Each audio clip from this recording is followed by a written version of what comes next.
մենք Հայաստանի Հանրապետությունում չունենք քաղաքական հայացքների համար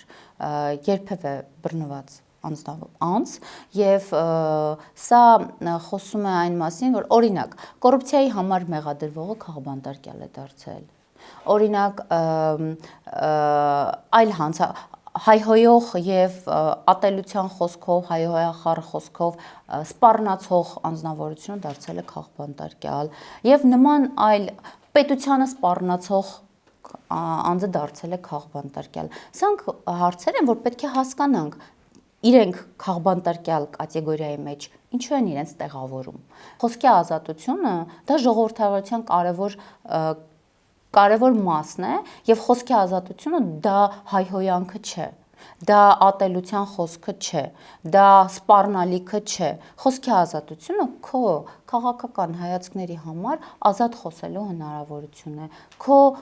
մտքերը ազատ արտահայտելու հնարավորություն է եւ դու չունես բռնության ենթարկվելու, ճնշվելու եւ հնարավոր բոլոր միջոցները ազատ ես դու դա արտահայտվելու։ Սա հրաշալի մի երևույթ է, որ վերջի տարիներին կա Հայաստանի Հանրապետությունում, բայց մարդիկ փորձում են այն տեղավորել իրենց